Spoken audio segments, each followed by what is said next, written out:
Вітаю, друзі! Ну що, давайте говорити про важливі речі. По-перше, що у нас відбувається? По-друге, куди ведуть країну? По-третє, які у нас перспективи? Ну і головне, як нам здолати наших ворогів і запанувати в своїй країні? От про все це будемо говорити сьогодні з політологом, політтехнологом, викладачем, людиною, яка дуже добре розбирається на внутрішній і зовнішній політиці України. Сьогодні з нами Віктор Бобренко. Віктор, вітаю! Доброго здоров'я. Тримаємося. Щиро радий бачити, як завжди, кожну п'ятницю. Взагалі, наша традиція з тобою ранок п'ятниці починати з ефіру подобається нашим глядачам. Тому почнемо обговорювати найголовніші речі. Дивись, от вчора моя стрічка в Фейсбуці була просто завалена думками, дописами, реакціями на інтерв'ю Федорова. Український правда. Я хочу запитати тебе, як політтехнолога. Інтерв'ю Федорова УП – це спроба прогріти суспільство напередодні маршу картонок, який сьогодні повинен відбутися? Чи це старт політичної кар'єри? Ну, справжньої, така, знаєш, прогрів. І чому інтерв'ю нагадувало дійсно теплу ванну, і не було жодного жорсткого питання? Ти ж був в наглядовій раді Суспільного, якщо я не помиляюсь. Да. Хочу, щоб ти це теж оцінив. І, до речі, чому Федоров не називає жодного прізвища або схеми і навіть каже: я 7 років був в Кабміні і не знав, що таке відбувається.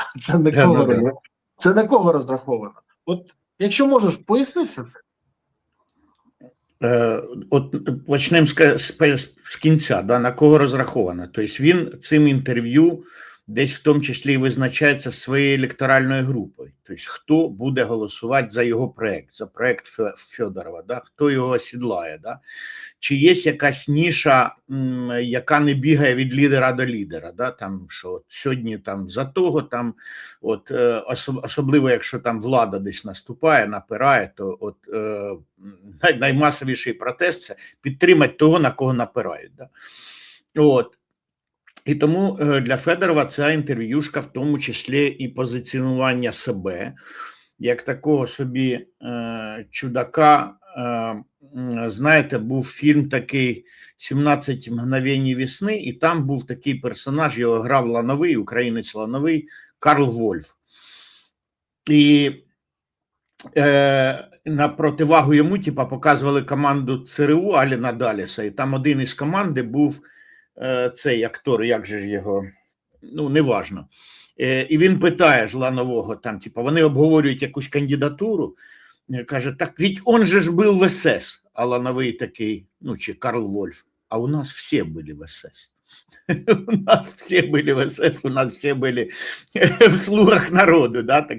І він тепер хоче якби предстати перед людьми такою лайтовою версією слуг. Тобто не темно-зелений, а світло-зелений, аж салатовий такий. Але от, він не антизеленський, Так, да, от в цьому ж і найбільший парадокс цієї інтерв'юхи, що теж Міша Федоров, якби він не перейшов Рубікон. Він зайшов по пояс десь і стоїть посередині Рубікону. І він же ж сам говорить, що там ми ще крапку не поставили, ми ще не про все договорили. Тобто це купа сигналів. Взагалі саме інтерв'ю – це сигнал, це позначення. І те, що він в «Українській правді», бачите, це позначення, що Володимир Олександрович Зеленський інтерв'юхи дає закордонним виданням, а цей спілкується з українським виданням. Ну, я не знаю, як там було, ну, мені здається, що і журналісти не дуже надто гострі питання ставили.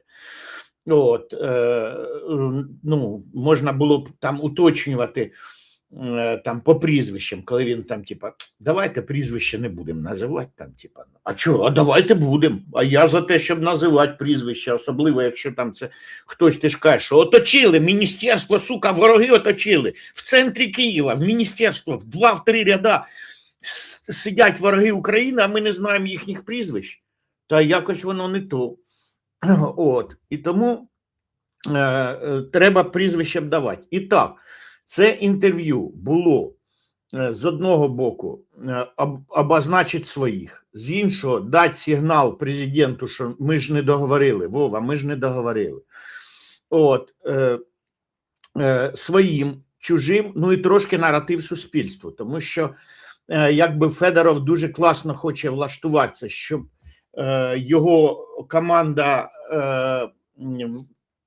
ну, таранить фактично владу Зеленського через оцей картонковий Майдан. От, з одного боку, Майдан, якби, це, хай він картонковий, хай він теж там лайт-версія, там, не справжня версія, да, там. От, бо на всіх справжніх Майданах я був, а на цьому я не виходив,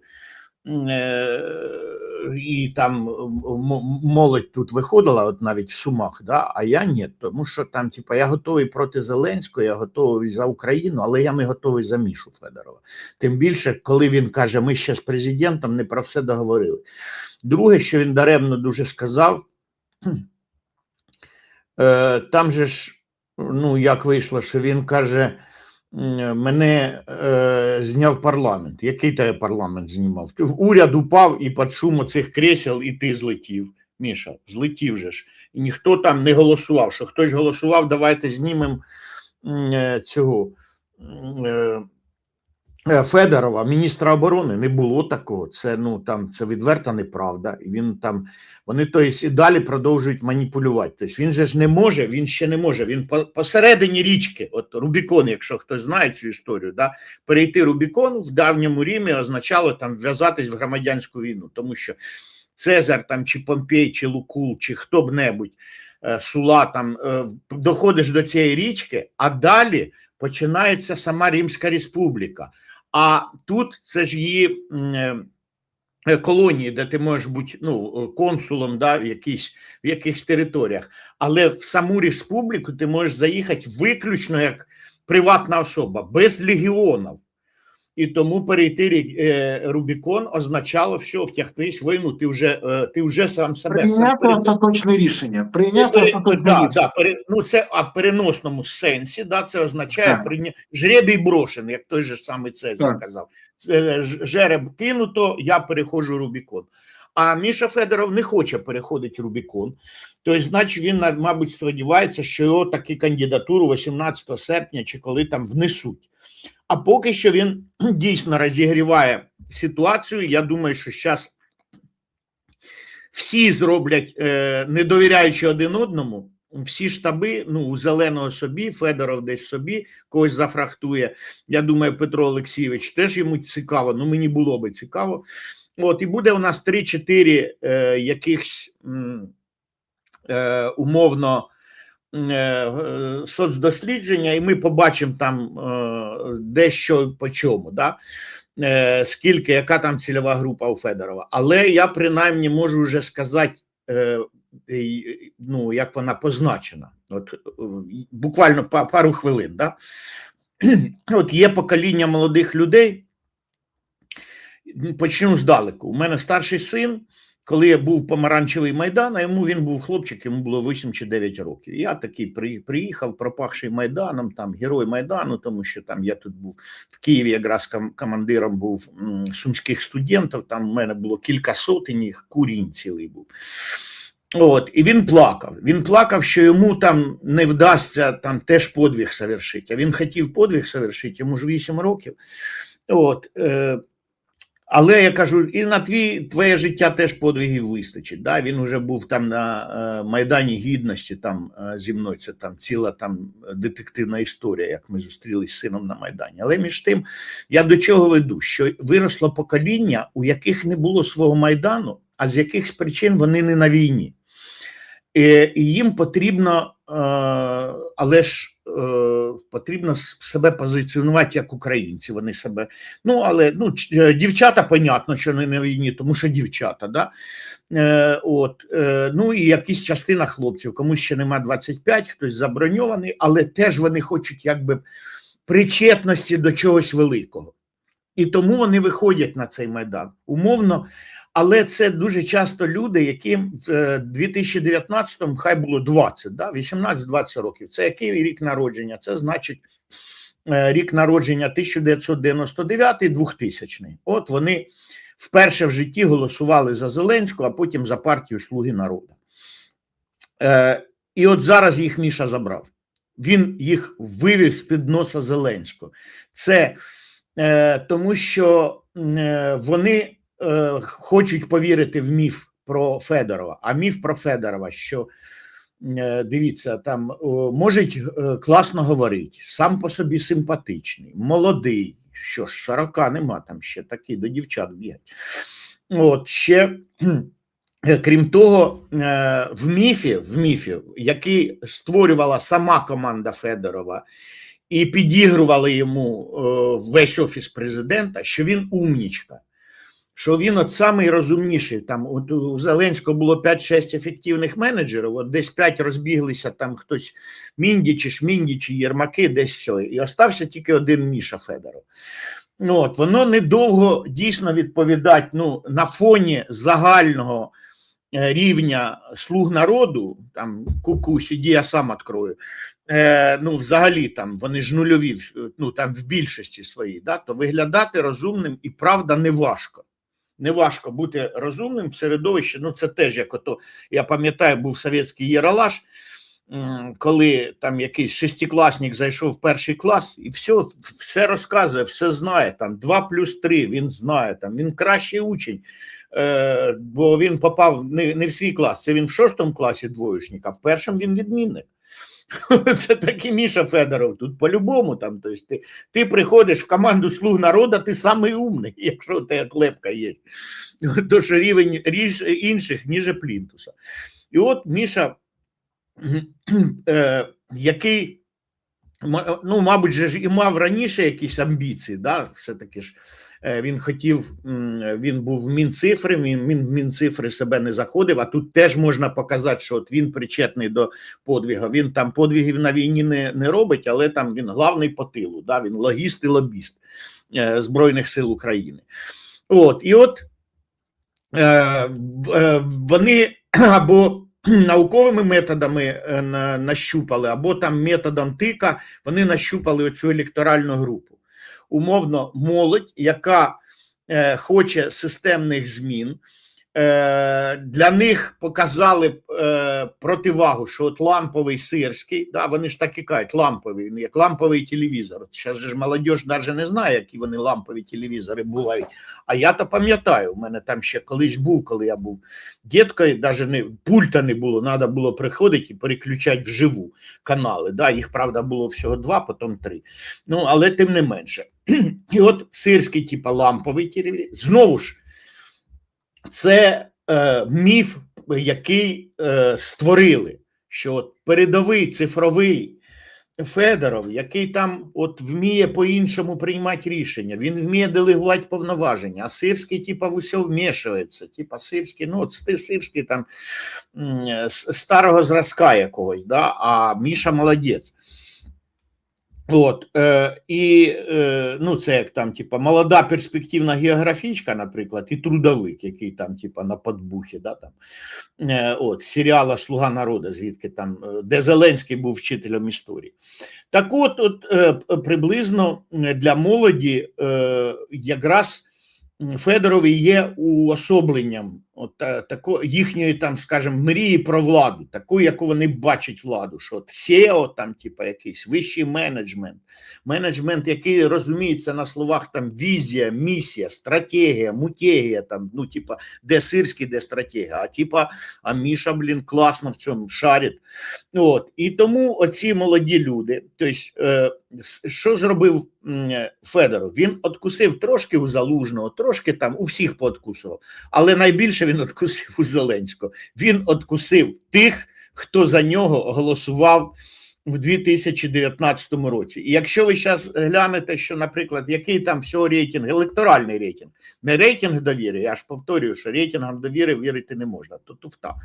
От, а електоральний рейтинг, у нього, наприклад, буде 10%, то в середовищі от вікова група, а соціологи міряють же все по вікових групах. От вікова група 18-29, ця група міряється, а там потім 30, 39, 40, 49, ну поняли, да. То от в віковій групі 18-29 рейтинг Федорова буде не 10%, а 30%. Тобто третина молодих людей – це його.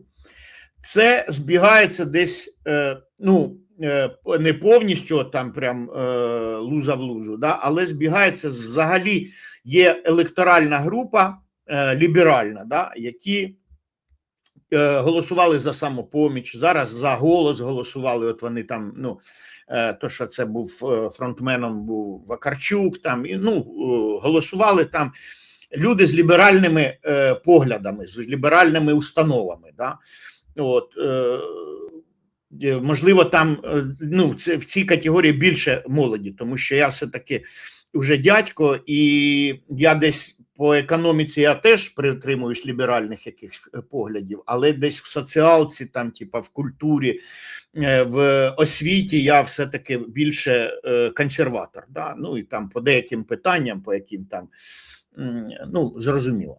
От, і тому я там не є там повністю, я про себе не можу сказати, що я ліберал, але ліберальні цінності в економіці для мене важливіші. Держава – це нічний сторож, там, типа, створила всім рівні умови, а не оце те, що я зараз, да, із-за чого зняли Мішу Федорова, насправді, а не те, що нам розказують.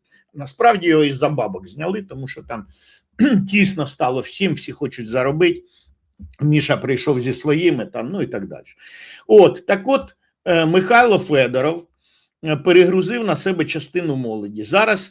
Зараз він, в принципі, оцим інтерв'ю своїм, він, я би не сказав, що він в ногу собі вистрілив, але якщо він не почав, сказав А, кажи Б, називай прізвище, а він цього всього не зробив. Тобто тут і рибку з'їсть, як то кажуть, і по пояс в Рубікон. А чому «Українська правда» зробила таке інтерв'ю м'яке, комфортне?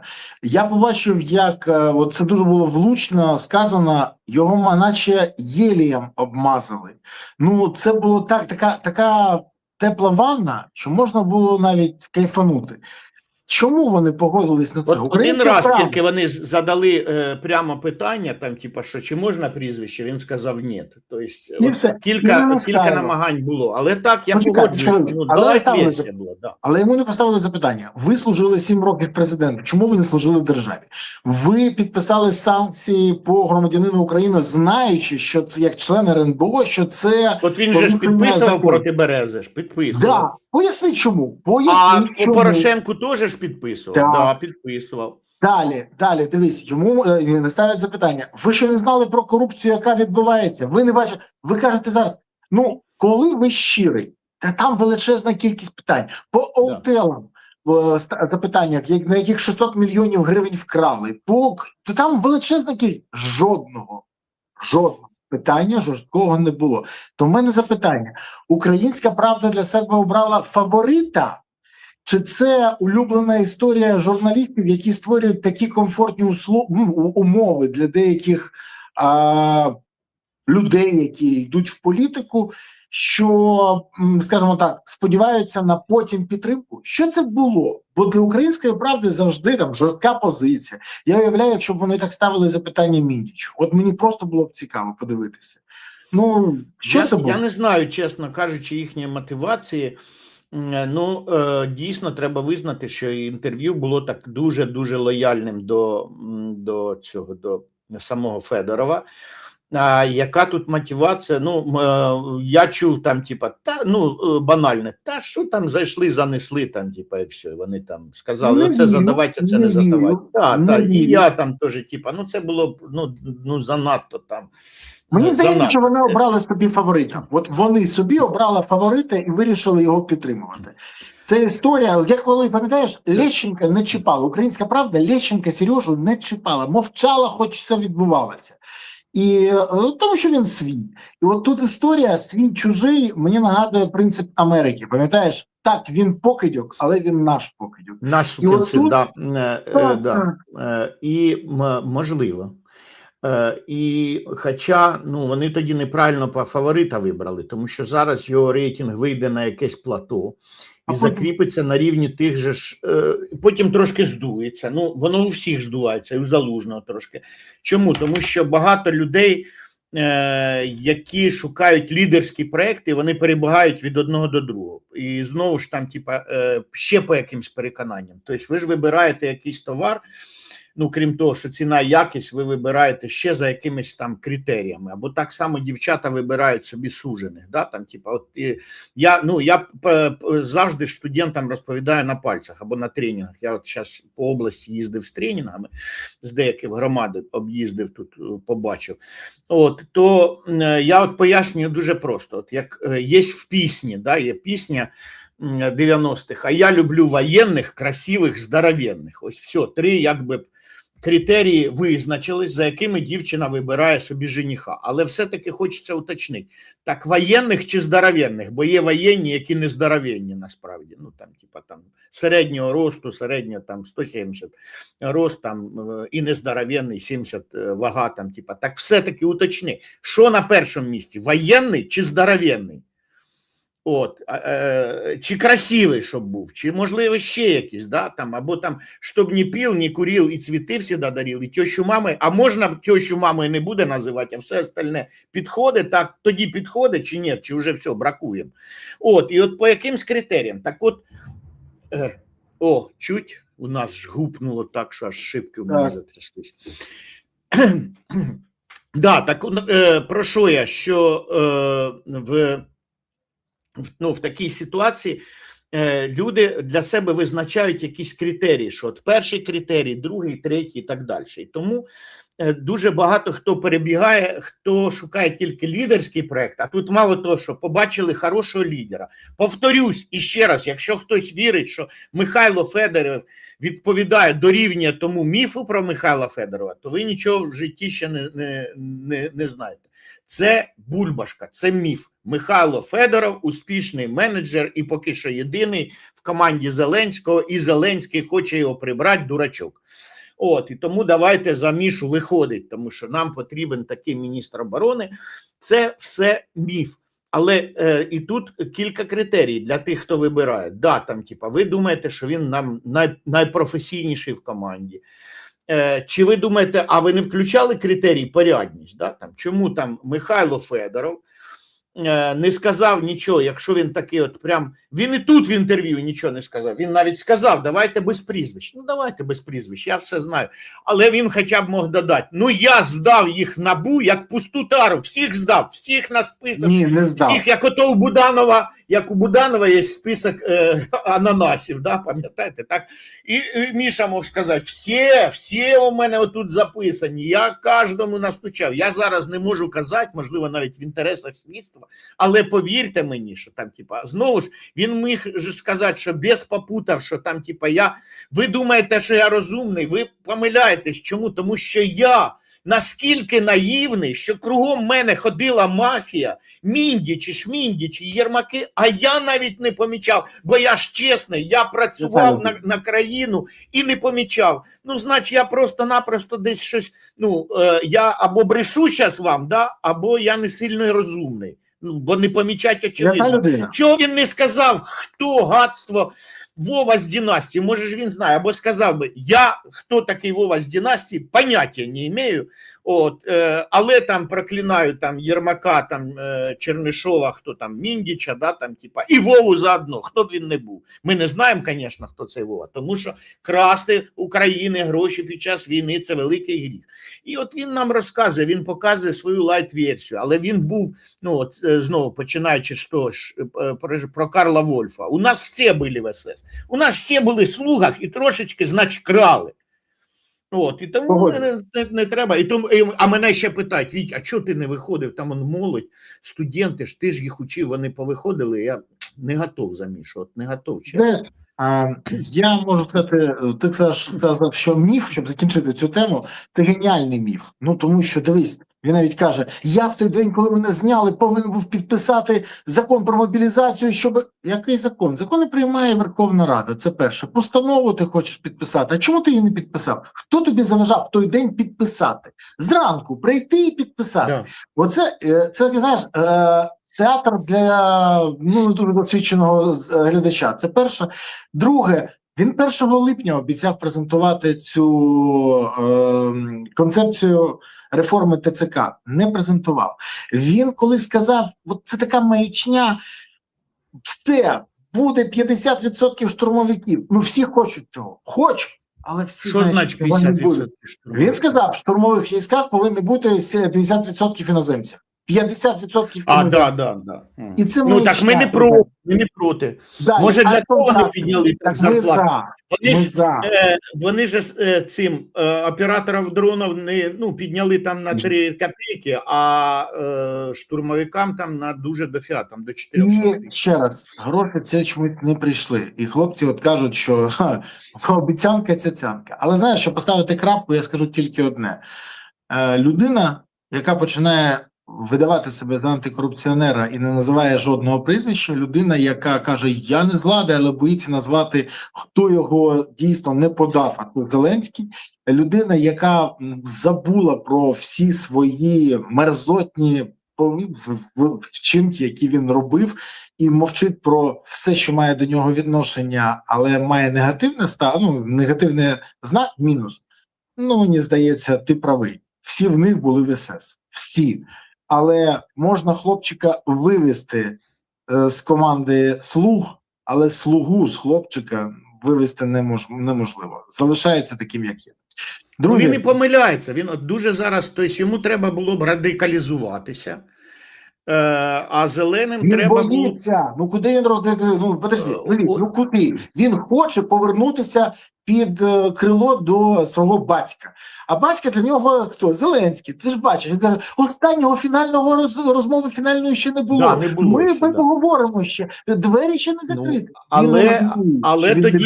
Але тоді з ним буде, як з рейтингом Наді Савченко. Пам'ятаєте, колись так Надя була найрейтинговішим політиком. і Злетить, а потім і здується. І у нього не буде навіть тих 5%, щоб провести свою партію в наступний парламент. І а там це на його щось впливати. перспективи.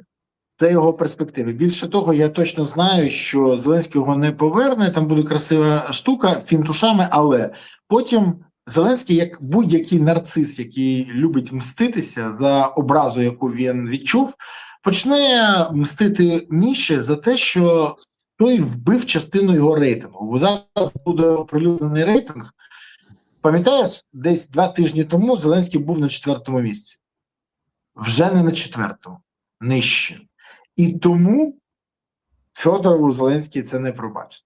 Але переходимо до наступної теми. Друзі, я дякую вам, що ви дивитесь цей ефір, але додайте трохи вподобайок. Я от дивлюсь, більше і більше глядачів, вподобайок якось не дуже.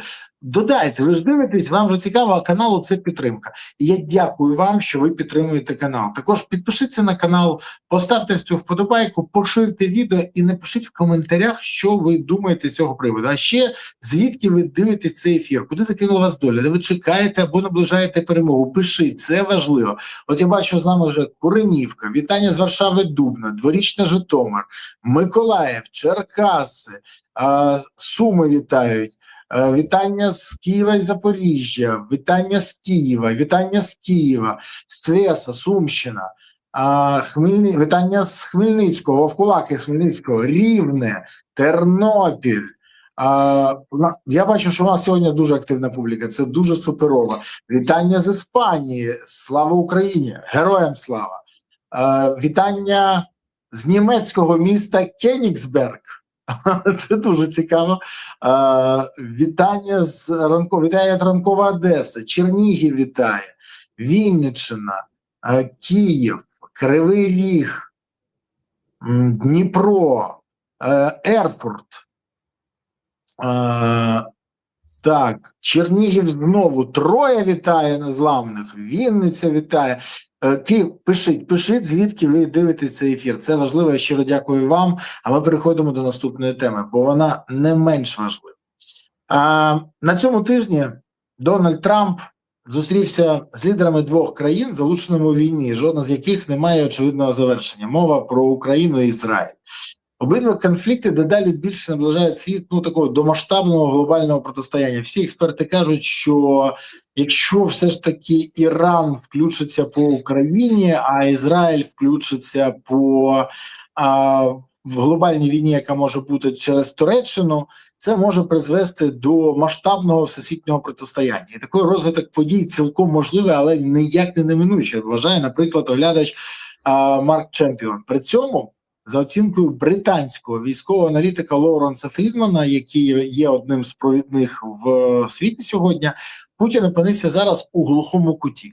Але відмовляється це визнати, і тому неймовірно, що він надалі відповідатиме на кожен новий виклик ескалацію конфлікту.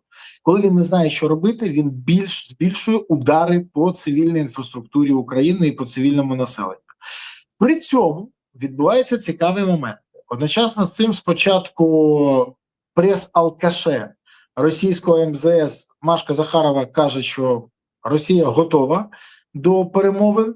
А при цьому Дмитро Алкоголіч Медведєв заявив, що Росія зараз перебуває в дуже важливій точці завершення СВО. І така ситуація відчувається, що ніхто не знає, як виходити з цієї ситуації. Більше того, Росія почала бити по новій пошті, Україна по терміналах, по логістичних хабах. Україна знищує Валберіс, знищує просто. Сьогодні в Волгограді палає Валберіс склад черговий. І я кажу ще раз, Валберіс бізнесу на Росії не буде. Після нього буде Азон, після нього буде красне і біле, після нього буде, там буде просто почалося взаємознищення. Путін не може нічим цим протистояти. Йому треба або припиняти війну, або визнавати, що ситуація патова, і перемогти Україну він не може. Скажи мені, будь ласка, от що відбувається? І чому, наприклад, той же самий Медведєв заявив, то це Фінляндія в ньому говорить 0,7 або 0,5, я не знаю, чи він так дає такий сигнал по команді з Кремля? Які сценарії найближчим часом імовірніше? Що це було? Прямо за вікном. Та наша МВГшка збиває їхній дрон. Дай Боже. Да, у нас тут весело, гаряче. Але що я хочу сказати, я не знаю, Медведєв, він в п'янки слабий, де ви бачили там Медведєва сильно, там. Це ж теж один із міфів, що там що русські там сильно п'юща нація, там, 200 грамів вже варнякає. Так от, що стосується ситуації по Путіну. У Путіна дійсно складна ситуація. Понятно, що таракани у нього в голові вирулюють там трошки по-іншому. Чому? Тому що Путін, коли він вчить свій народ фашизму, тут же ж зворотня реакція, як ще писав Ніцше, коли ви вдивляєтесь в безодню, знаєте, безодня вдивляється в вас. І тому, коли вони виховували з русських не просто патриотов, а фашистов, что деды воевали, если надо, повторим, мы можем повторить, другие нет, ми там, вища раса. То понятно, що і він вірить в те, що вони вища раса, і що якщо будуть взаємні системні удари, ми по їхнім Валберіс, вони по нашій новій почті, ми заплачемо перші. Це помилка, але на цьому стратегічному баченні вищості русських, це ж елементарний, як звичайний фашизм, як ото був фільм у Рома, звичайний фашизм від Путіна. Чому? Тому що він думає, що вони вища раса. І ми, як правило, експерти не зважають на це твердження, вони зважають на інших, на те, що там у них 25 галузей економіки. Я дивився їхнього крупного спеціаліста Наталія Зубаревич. Я постійно дивлюся, я на багато там російських цих підписаний, і лажу по їхнім статистикам і по цьому всьому. Борислав. Я вважаю, вона дуже адекватна, вона не пропутінська, вона каже, як є, це дуже адекватно. І вона якраз вказує на ті проблеми в економіці, які потім реалізуються в реальні факти. Тож, якраз я Зубаревич теж моніторю. Да, і понятно, що ну там, от якщо по ній, то ну їм треба виходити з війни. Ну їм треба було виходити з війни ще в травні 25-го року, коли Трамп пропонував, був найкращий вихід. Зараз вона каже, 25 галузей, із них 23 в мінусах.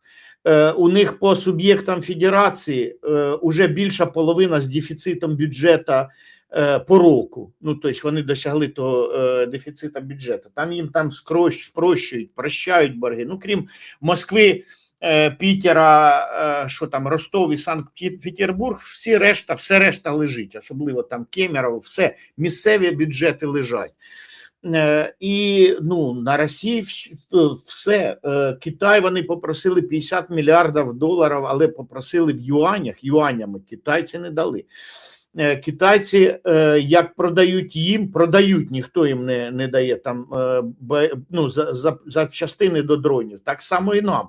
Тобто, по суті діла, там воює дві армії, да, дронщики наші із русскими, але у обох на відсотків, на, мабуть, 70 продукція китайська, да, тобто начинка в дронах, що там з їхньої сторони, що з нашої, да, тобто Китай воює сам з собою через наші зброю. От, і треба це розуміти, що на Росії все погано, заморожуватись треба. І тому я думаю, що вони на всякий випадок вони обговорюють і дві теми. І перша, заходимо в зиму, воюємо, і друга, виходимо до зими. Тому що вже коли ви втягнетесь в зимову війну, вийти важко. Там знову ж треба тендера провести, це ж так тільки здається. Да? Зимову шину зараз закупити для цих бензовозів, які ми палимо. Зимові ці комплекти термобілизни, якщо 1,5 мільйона армія у них, уявляєте, скільки це діти китайські на уроках праці зараз в Китаї мусять пошити. Вони, китайці, відзивають своїх дітей на 2 тижні раніше з канікул, да, щоб вони оце ж ще щось. Якщо 1,5 мільйона армії, це 4 пари на кожну, ну хай 3, 4,5 мільйона тільки ботинок треба там якихось, да, там, от, осінній комплект, літній і зимовий. От, треба проводити мобілізацію, та багато що треба, але і вихід з війни погана штука, да, тому що треба буде дембільнути 700-800 тисяч, а це не так, як у нас. У нас будуть проблеми, коли ми дембільнемо 500 000, тому що ну, хтось повернеться в ті колективи, з яких пішов, а хтось повернеться, але умовно звик уже до інших грошей, да, коли у тебе там 40, 50, 70 тисяч, от, а якщо штурмовик, то і 100. А повертатися назад на 20 вже буде не камільфо. Ну, у нас будуть свої проблеми, да, з ветеранами, свої. І в тому числі там у багатьох будуть психологічні проблеми, і треба буде відновлення, і так далі, так далі. Але на Росії ці проблеми, вважайте, множте на 2, тому що там же ж хто пішов воювати? Без сміття. Ті, хто прийшов, свідомо підписав контракт, щоб іти вбивати людей іншої країни за бабки. Тобто ти ланскнехт, ти найманець, от, кондотєр. От, і з усіма витікаючими з цього. І тому вони насправді продають обидві версії суспільству. І кожен вірить в те, що да, от зараз чуть-чуть ще поднажмем, да, то, що Путін каже, будемо наступати, а там Маша каже, що там, типа, що ні, будемо там заморожуватися. Треба поговорити, як в ЦИОМ, як Левада-центр. В ЦИОМ – це їхня соціологічна контора державна, ну, а Левада-центр, типа іноагенти, але вони дуже, от Левада-центр, вони дуже класно дослідження роблять, щоб, ну, бо росіяни ж бояться відповідати на питання, якщо там ви за СВО или проти, а це ж там, зараз скажу проти і сяду, да? От, то там по-хитрому дуже вони питання формулюють, типа, якщо Владимир Владимирович решит прекратить СВО, поддержите ли вы его решение? Вот так приблизно питають. І всі тоді, да, Владимир Владимирович, поддержим. Только от прийми таке рішення. Росіяни не хочуть воювати. Єдине, навіть мілітарний дух у нас вищий за них. Мало того, от мілітарний дух в Сумах більший, ніж десь при всій повазі в Закарпатті чи в Чернівцях. Чому? Тому що до фронту близько, і оце те, що вони нас бомблять, да, там каби упадають, або у мене за вікном он шахет пролітав, ну, не шахет і Талмас, скоріш за все, да, то воно мені не додає страху, додає ненависті просто. От, а так місто тримається. І от, ну, умовно, ми маємо парадокс. Я, до речі, не знаю, як там у росіян, але я підозрюю, що у них там. Що у них мілітарний дух в Курській, в Білгороді і в Ростові більший, ніж десь там за Уралом. Ну, я не готовий тут цього стверджувати, але я готовий стверджувати, що у нас, чим ближче до фронту, тим більший мілітарний дух, тим менше там, типа, ну, тобто не працює те, що Путін думає, що от зараз ще один-два нових почти, і ще там АЗС розіб'ють, і ми побіжимо, Зеленський, припини війну, бо ми дуже боїмося, там, типа, цього не буде. Але Путіна таракани влаштовані так, що він, як фашист, думає, що ми побіжимо. Що ми ж нижча раса, це ж він же ж вища раса. От, він не усвідомлює, що українці це народ багатіє, да? Да, дурень думкою багатіє, отож. І тому Росії по всім цим, ну коли от дивишся, коли порівнюєш, все, їм треба виходити з війни, їм хана. От, їм все, що потрібно, там потихеньку виходить з війни. Єдине, що їх би влаштовувала, можливо, лайт-версія, щоб Путін і Зеленський домовились не стріляти по тилам один одного. Але це для нас гірший варіант, тому що фронт без того, коли ми б'ємо їхню ближню і дальню логістику, вони ж, м'яса ж у них же ж більше, у них же ж, демографічна ситуація в 4 рази краще, вони ж можуть призвати більше, і тому в такій війні ми програємо. Нам потрібно використовувати правильно там технологічну нашу перевагу, а це значить бити по їхнім там оцим бензовозам, по їхнім НПЗ і так далі, так далі. Тобто нам не потрібно чуть-чуть війну прикрутити, бо ще раз, Зеленський більше він розглядає, яка мета Зеленського? Залишиться у владі. А для цього я кажу, не просто залишиться, а зберегти і примножити владу, ще, щоб царські повноваження, а тут ще НАБУ і САП путається під ногами. От, то це мета Зеленського. Як досягти війни? Або провести якісь хитрі вибори, умовно, там, в дії, не в дії, там, ну, по-хитрому. Або другий варіант – вибори не проводить зовсім. І тому прикручена війна, лайт-версія війни, умовно, війна формату там 20-21 року, коли там не 200 штурмів за день, там, а 2.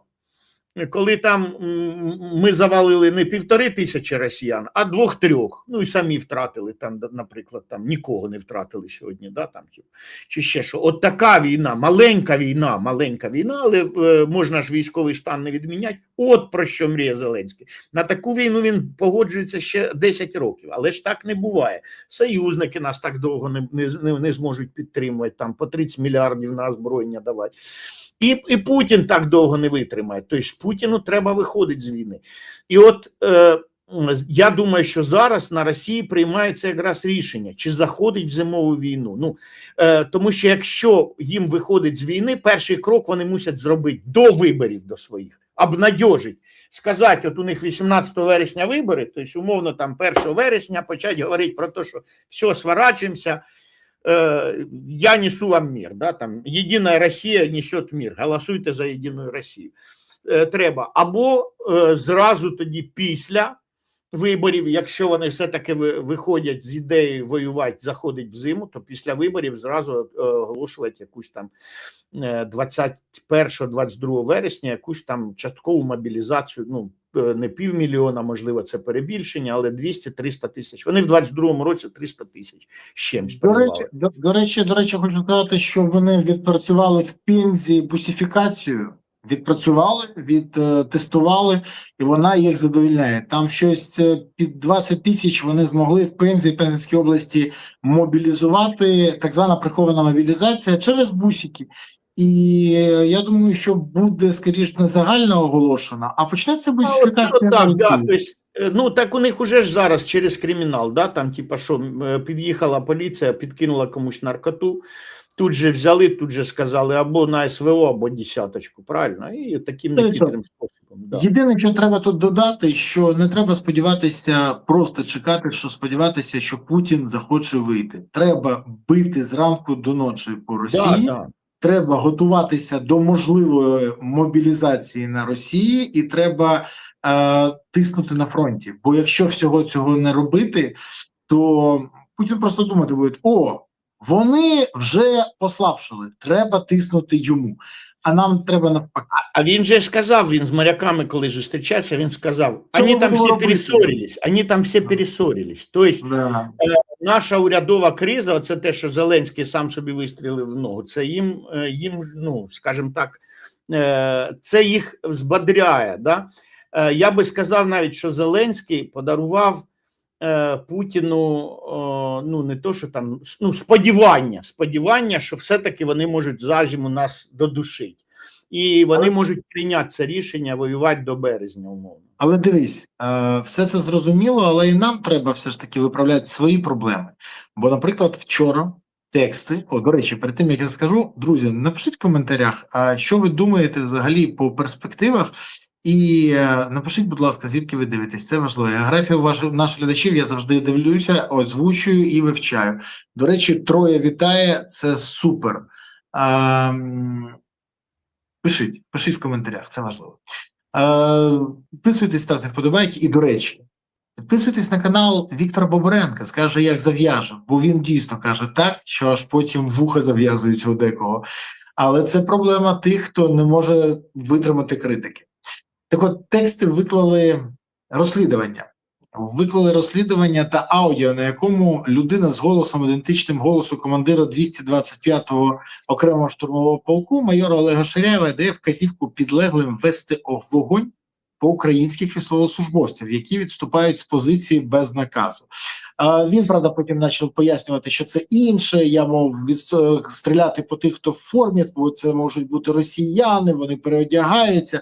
Я запитав у декількох командирів бригад та батальйонів, які воювали і на Курщині, і не тільки там, з 225-го. Вони кажуть, ну, тексти виклали 10% від того, що є. Але про що кажуть журналісти? Про те, що 225-му ОШП погрожують розстрілами і навіть стріляють по своїх. Між штурмами військових утримують як у тюрмі. Тих, хто завинив, кидають в ями, прив'язують до дерева правди і жорстко б'ють.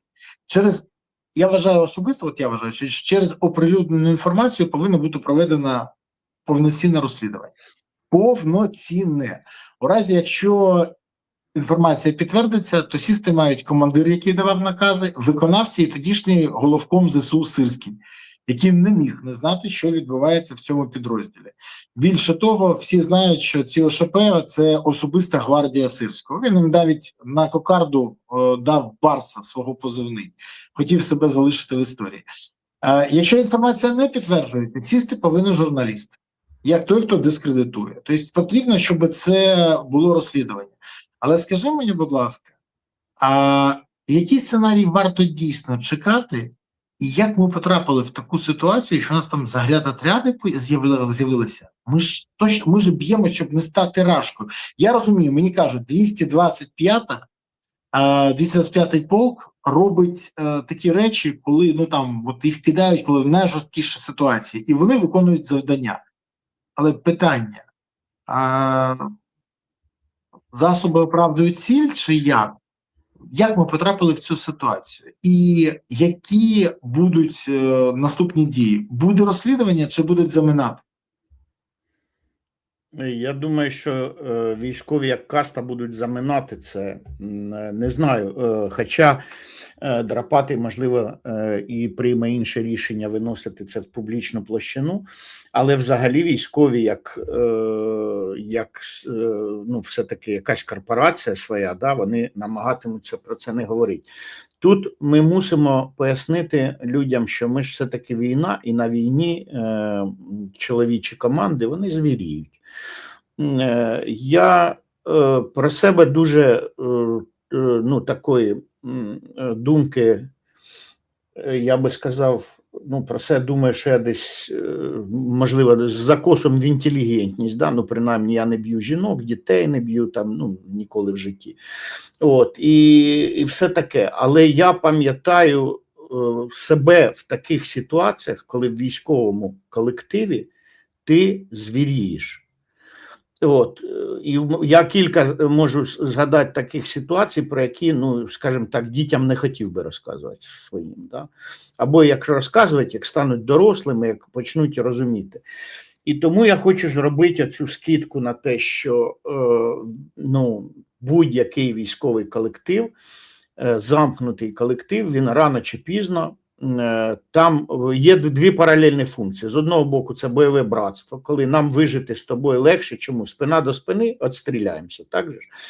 От, а з іншого боку, якісь жорсткі методи, і ну, і виходить те, що підняти свій соціальний статус, треба чийсь опустити. Тобто когось булимо, хто випадає від нас, хто, наприклад, не проявляє хоробрості, як ми, да? Хто там оглядується на ще щось, там, хто недостатньо жорстокий, от, з ворогом там, або там з мирняком, да? Ну, це для росіян характерно, да? От, хто там не виконує там накази командира, от якщо в сусідньому полку в Скелі, чи в якому, ні, в іншому полку, що наказав цей це Камбріг, це ж в бригаді було, да, в цій, і там наказав Камбріг поїхати там вбити мотоцикліста, який там моїй вагітній жінці спати не дає. Наказ виконання звіт. І це все, ну, щоб ми розуміли, що армія воює зовсім трошечки, ну, не так, як от у нас в тилу. От, там вони по-іншому. І просто хто був, той мене зрозуміє. Хто не був, ну, треба просто побувати, мабуть, в такій ситуації. І тоді ви зрозумієте. До речі, ви дуже чітко зрозумієте, а чого ви вартуєте. Тобто готові стріляти там в мирняк там, чи ще кудись. Готові там до якоїсь жорстокості проти своїх, прив'язати свого ж побратима до дерева і бити. І от ви просто про себе багато зрозумієте. Чому я там, наприклад, себе поважаю? Тому що я там, ну, я, скажімо так, бачив багато смалених вовків і виходив кожен раз з ситуації, ну, не заплямувавши себе, да? Але ж до цього треба і готувати себе, що я там, типа, я не б'ю жінок, я не воюю з стариками і з дітьми там, і так далі, так далі. От, так що з одного боку залишимо це, що будь-яка війна, вона робить чоловіків жорстокими. Власне, ми вид Homo sapiens, і хоч нас самі себе ми нагло назвали людьми розумними, ми не розумні. Насправді ми жорстокі. От жорстокішого виду савців на планеті Земля просто немає. Ми найжорстокіший вид. І що ж ви хотіли? Нальот цивілізації занадто маленький, щоб оце все покрити. І показує по тих же ж самих росіянах, да? Що цей нальот вони раз думали, що вони інтелігентні, цивілізовані, а вони прийшли, вам бучу зробили. О, так що тут, але ж далеко ходити не треба, а німці що творили, а що бельгійці в Конго творили, а що англійські колонізатори творили там під час Сипайського повстання. Тобто ми не можемо навіть назвати жодного там народу цивілізованого, на якому б не було косяків. А американці з Хіросіми, врешті-решт. От, або Нонгмі, да, там у В'єтнамі, да, ці фоточки всі помнимо. От, як вони з В'єтконгом воювали. Тобто немає там нальот цивілізованості в суспільстві дуже маленький. Це треба в собі виховувати. А ні, а тварюка й вилізе десь, де не ждеш. Це перше. Але друге, що такі всі речі мають бути обставлені саме, щоб вище керівництво знало, що за таке буде по-любому покарання. І оце відповідальність якраз головкома колишнього Сирського, який влаштував взагалі полки. Я коли узнав, що там типа в полку Скеля 15 батальйонів, як? Так це ж дивізія. Твою дивізію. Як, от, ну, класичний стандартний полк – це 3 батальйона. 3 батальйона плюс там рота якийсь автоматників, ну, тобто особистий резерв командира полку. 3 батальйони, а тут 15. Так це вже ж не полк. А понятно, що вони ж створені для того, щоб тушити пожари, і вони створені для того, щоб їх побатальйонно використовувати. Цей батальйон смикнули туди, цей туди, цей туди. Що взагалі протирічить ну, самому поняттю полк як тактичної одиниці. Там, типа, що так не можна робити, вас в академіях так точно не вчили, але вони так роблять, тому що так зручно. Сирському дійсно використовують їх як пожежну команду. Да, їм платять хорошо, але там вони азвіріну, там, і цей азвірін, він культивується. Культ жорсткості, жорстокості, там, презирства до смерті, там, типа, та все одно все здохнем, пішли. Да? От, і це все, і оце, ну, це така солянка, яку, ну, це мікроклімат в колективі. Звичайно, в нормальних бригадах такого немає. Чому? Тому що там все будується на традиціях побратимства, на вихованні, а не залякуванні. Але, люби Боже правду, то є у нас і такі колективи, і такі військові колективи. Ти знаєш, я тобі дещо пропоную. Я був в піхоті, звичайна піхота. Це не штурмові війська. Ми тримали оборону. І я тобі можу сказати зараз одну історію. У нас була позиція на Запоріжжі, селище Білогір'я. Там була позиція вісова. Туди привозили їжу, треба було швидко прийти, забрати їжу і розбігтись. Ну, тому що наче б накрили просто. Росіяни накривали зразу ж. Бо дрони літали, ще географи, всі інші, і вони списували. І тому дуже тихо, швидко приходили. І була ситуація, коли один з командирів, ну, ти знаєш, є позиції, і от командир цієї позиції приїхав, ну, хтось там, бо треба ж багато чого забрати, а він там був, він приїхав на своєму жужику. І ого, як у вас там. Так от, і він приїхав на своєму жужику, шум, гам, тиша, всі там перелякалися, тому що росіяни слухали, а у нас, щоб ти розумів, відстань на деяких моментах 2 кілометри була до ворога. 2 кілометри. Ну, теж це нічого фактично. Міна з міномета звичайного прилітає. До речі, так колись склад снарядів, які були у росіян, підбив дідусь з звичайного 80-го міномета. Звичайно, просто влучив. Дійсно влучив. Так от. Даже не 120-мм, а це... Ні, 80-ку влучив, але так бабахало, ти не уявляєш. Ну, 2 кілометри, все поряд. Ще раз кажу, це 22-й рік був ще. Запоріжжя, Білогір'я. І от він приїжджає на розвісну, виходить бухий в лайно, просто в зюзю. І покійний Вас каже, я ж казав, не приїжджати, бо шум. І тут він бачить, що той п'яний. І він каже, кидаєш автівку, що геть, ні, і тут бере, затвор передьоргує і прострілює йому 4 коліса. І командир мінометників підійшов, казав, за що я тебе вас поважаю? За те, що втримався. Не по колінах, а по колісах. Це дуже важливо. Тому у нас різне було. Я ще раз кажу, ми не були білі, пухнасті і цвіті. Ні, все, що завгодно було. Але заграти трядів не було. Ну, це вже керівництво винувате. Дивись, у нас були аватари, але їх ніхто не прив'язував, ніяких дерев, ям не було. У нас ми ВСП, так, ми там до точки евакуації, потім віддавали ВСПшникам там на позиції на розположі. Але ще раз, я знаю, що в нас було. У нас є те, що теж не хочеться згадувати, різні історії і конфлікти один з одним. Це життя, це звичайно, але такого не було. Я знаю це 100%, я це пам'ятаю.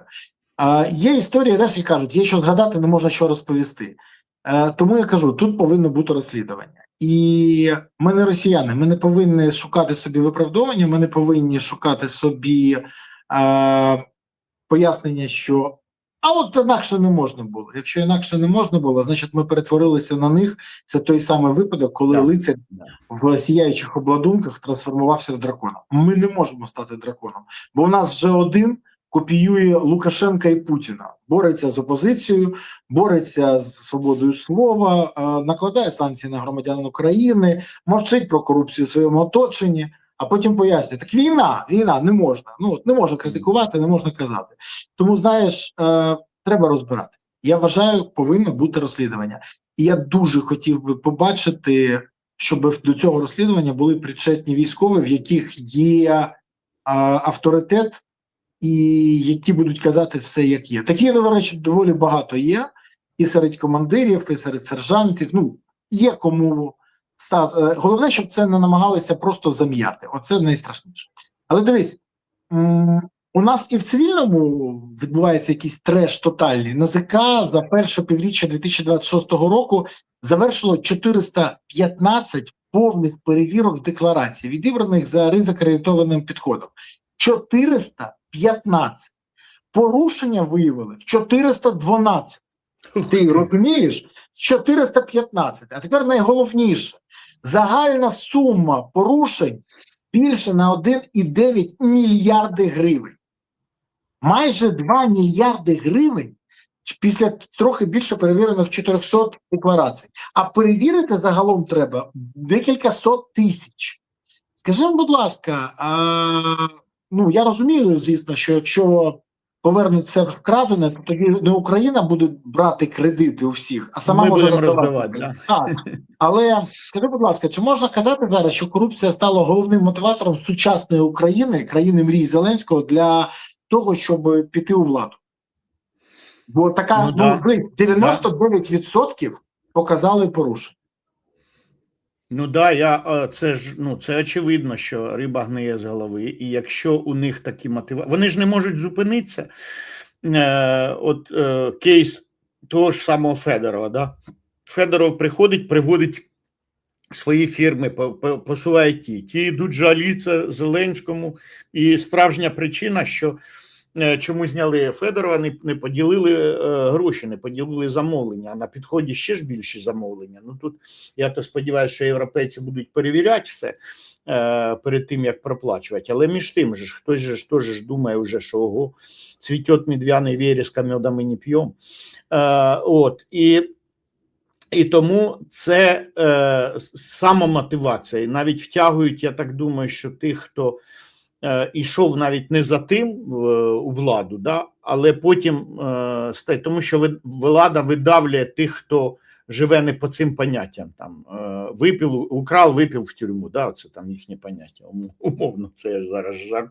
Це з якогось фільму, не пам'ятаю, з якого фільму. Джентльмени удачі. Так от, приблизно вони також і заманюють в свою команду. І там вистоять, не замазаться. Я вірю, що є слуги, які там не замазуються об це все. Але їх дуже мало. Або там одиниці. Да? Тому що все починається скромно. Та конверт, візьми там конверт, це тобі невеличкий там презент. А потім давали на відкуп якісь там фортифікації побудувати, ще перед цим велике крадівництво було. І зараз оборонка, да, де там пасеться, можливо, 20, 30, 50 людей, остальні всі там чекають, коли їм видадуть конверти. Вони теж заздрять, але оцей ближній круг, він же ж якраз навколо Зеленського. Вони всі навколо Зеленського. Тобто, очевидно, хто папа мафії. І у них там це самомотивація, там, як я можу там зайти і не просити там 10% з якогось фаєрпойнта чи з чогось, да, там, якщо я кришую умовно там міни, снаряди, там, не знаю, там, арту там, чи хавчик, да, це моя тема, я її кришую, тому всі, хто виходять на тендера, повинні заносити там по 10%. Відповідно, тоді ж вони і хочуть, я ж розумію, що якщо у мене мільярд, то 100 мільйонів мені відвалиться там, тільки в біткоїнах, да, там, якщо 10 мільярдів, то мільярд відвалиться, якщо 50 мільярдів, то я вже доларовий чи євровий мільярдер. І вони ж, це ж так друг проти друга, відштовхуючи ліктями, біжать за цими грошима.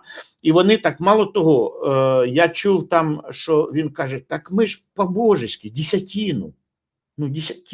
Що, жалко чи що там? Десятину, небагато ж. По-перше, хто значить десятину чи ні, тому що вони... Там же ж дозволено скільки? 20 чи 25% маржу, наценку ставить на виробництво озброєння. Але ж вони ще на етапі закупок вони вже 20% крадуть, да? Там, тобто, умовно, через якусь свою фірмочку пропускають якісь плати, які вони беруть в Китаї, да? Тобто, делають наценочку там 20%, а потім ця фірмочка вже продає фірмі-виробнику, і воно вже там заробили. Так що я не дуже вірю, що вони там всього там 10%, що вони так бережно відносяться української оборонки, що не дуже багато тягають. Я думаю, що якраз багато і більше.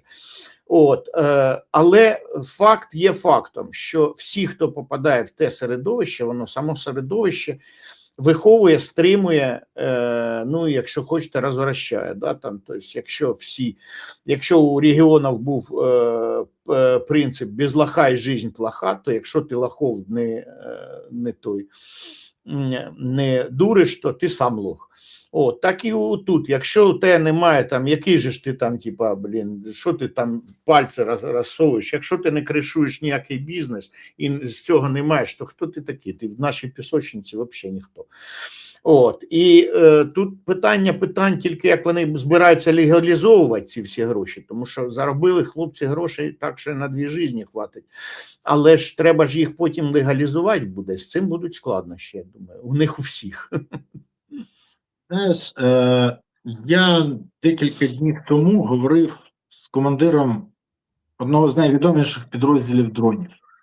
І він каже, що він не дуже боїться того, що буде після війни. Каже, я боюсь іншого. Не те, що буде після війни, а те, як почнуть люди з'ясовувати стосунки з тими, що хтось поки воював, а хтось крав гроші. І, розумієш, дрони ж і в мирний час можуть запускатися і летіти. Я ж про це і кажу. Він каже, що ти розумієш, у мене хлопці знають і вміють, як працювати, а ті знають, як красти. Людина з дроном завжди переможе людину, в якій схема під контролем. І оце не варто забувати. Бо вкрасти – це ж дійсно частина. Тут навіть не легалізувати, тут залишитися ще живим після того, що ти вкрав. Це страшна ситуація. Я би дуже хотів, щоб замість дронів приходили правоохоронні органи і наводили лад. Я не хочу, щоб Україна перетворювалась на Сомалі. Мені дійсно не хочеться цього. І я розумію, що запит на справедливість, який є, якщо він не буде задоволений державою, то він почне задовольнятися вулицею. Це страшна історія. Да. Ми цього джина назад в пляшку ніколи не догонимо. І це треба розуміти. Тому висновки треба зробити зараз, щоб потім не волати: ой, як так сталося, всі ж готувалися до травневих шашликів, а в країні війна. Так і тут. Треба розуміти, що якщо не буде наведений лад і порядок, якщо корупціонери і крадії не будуть покарані, то, на жаль, вулиця візьме руки з питання покарання. Це неприпустимо. Апарат насильства повинен залишатися в руках тільки держави. Інакше ми втратимо нашу державу. Сподіваюсь, що це всі розуміють. Віть, тобі я хочу подякувати за сьогоднішній ефір, хочу подякувати за те, що попри те, що в тебе вибухи за вікном, ти ведеш ефір і відповідаєш на запитання. Це окрема подяка. Тримаємось, все буде Україна. Дякую тобі. Тримаємось, Трій. Друзі, вам я хочу подякувати за те, що ви сьогодні були з нами. Хочу подякувати за те, що підписалися, поставили вподобайки, прокоментували, поширили. Окрема подяка за те, що ви підписалися на канал Віктора Бобиренка. В описі цього відео знайдіть посилання на його канал і тицяйте, а потім підписуйтесь. Будете знати значно більше. І, як завжди, підтримуйте ЗСУ, донатьте на ЗСУ, допомагайте ЗСУ, приєднуйтеся до ЗСУ. Бо ЗСУ – це єдина сила, яка є запорукою того, що Україна є майбутнє. Є ЗСУ, є майбутнє України. Не буде ЗСУ, не буде не лише майбутнього. України не буде. Тож гуртуємося навколо потреб ЗСУ, щоб у України було гідне майбутнє. Дякую, що дивились. До наступних зустрічей. Па-па.